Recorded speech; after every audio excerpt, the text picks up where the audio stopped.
అవసరం చాలా ఉంది. సరే, మోహన్ భగవత్కు మహమ్మదీను ఇది కూడా ఇప్పుడు మోహన్ భగవత్ మనం ఒకరినే డిస్కస్ చేసాం. మోహన్ భగవత్ను రానివ్వకండి అని అమెరికాలో రిలీజియస్ టాలరెన్స్ కోసం పనిచేసే ఒక సంస్థ అది. వాళ్ళేం ప్రభుత్వం కాదు, వాళ్ళు సిఫార్సు చేశారు. భారతదేశంలో ఈ వివక్ష జరుగుతూ ఉంది. ఈ మతాల వారీగా కొంత మతతత్వం పెంచే ప్రయత్నము, వీళ్ళు ఒకరినే ఇతర మతాలనే టార్గెట్ చేస్తున్నారు కాబట్టి ఆయన రానివద్దని మేము చెప్తున్నామని వాళ్ళు చెప్పారు. కానీ ఆయన వెళ్ళారు. ఈరోజు రేపు సభ అక్కడ న్యూయార్క్లో ఒక పెద్ద సమావేశం ఏర్పాటు చేశారు ఆర్ఎస్ఎస్ 100 ఏళ్ల సందర్భంగా. సో మమ్దాని ఏమన్నాడంటే, I personally don't support the coming of Mohan Bhagwat అన్నాడు.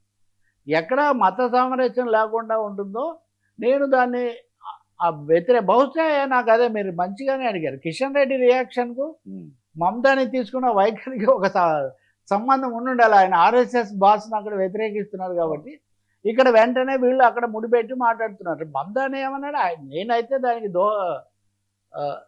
సబ్స్క్రైబ్ చేయను, ఆలోచన నేను బలపరచను, మతాలందరూ కూడా కలిసి ఉండాలి, భారతదేశంలో ఉన్నదాన్ని బట్టి నేను విన్నదాన్ని బట్టి ఆర్ఎస్ఎస్ భావజాలం దానికి భిన్నంగా ఉంటుంది కాబట్టి భిన్న మతాలు దేశాలతో కూడా న్యూయార్క్ లాంటి చోట ఇలాంటివి జరగకూడదని నేను కోరుకుంటున్నాను. అయితే మేయర్గా ఆయన ఏదైనా ఆపే అధికారం నాకు ఉందో లేదో నాకు తెలియదు అని ఆయన నా అధికారాలు ఉపయోగిస్తానని కూడా ఆయన ఏం చెప్పలేదు.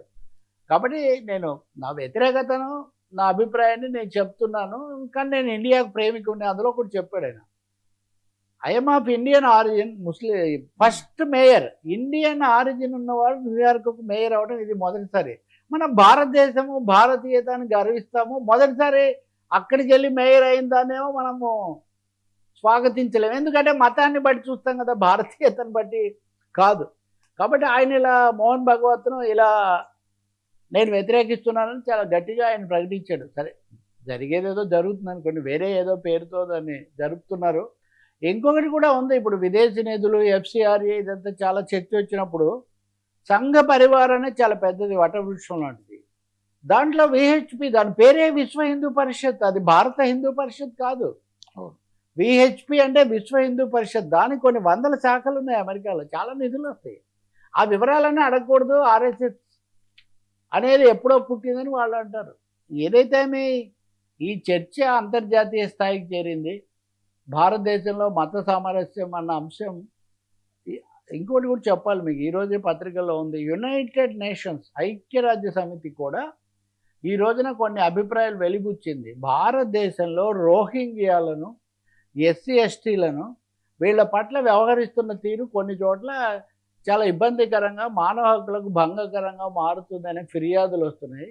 వీటిని కొంచెం జాగ్రత్త పడాలి, వీటిని చక్కదిద్దుకోవాలి. వాళ్ళు ఏమి ఆంక్షలు గింక్షలు ఏమి ప్రకటించలేదు. కానీ అంటే ఇప్పుడు అదేంటే ఐసీఎంఆర్ అంటే పోనీ వేరే సంస్థ అనుకోవచ్చు, కానీ యునైటెడ్ నేషన్స్కు సంబంధించిన మత సామరస్య విభాగము భారతదేశంలో పరిస్థితి పట్ల ఆందోళన వెలుగుచ్చింది. సైమల్టేనియస్గా ఇదే కాలంలో హోమ్ మినిస్టర్ అమిత్ షా నిన్న ఒక సమీక్షా సమావేశం జరిపి చొరబాటుదారులందరినీ ఏరివేయాలి, ఎలాంటి మినహాయింపు, ఎలాంటి అలసత్వం పనికిరాదు, ఇదివరకు చేసి మనం పొరపాటు పడ్డాం కాబట్టి వెంటనే చొరబాటుదారులను ఏరివేయడానికి ఒక రూట్ మ్యాప్ సిద్ధం చేయండి అని ఆయన అన్నారు. వీటన్నిటిలో సారాంశం ఒకటే, మోరార్లెస్ ఈ దేశాలు, జాతులు, మతాలకు సంబంధించి ఒక అంతర్జాతీయ స్థాయి వివాదంలోకి భారతదేశం చిక్కుకుంటూ ఉంది. సార్ మరో రౌండ్ డేంజరు, ఈసీపై ప్రకాష్ రాజ్ యుద్ధం కొనసాగింది.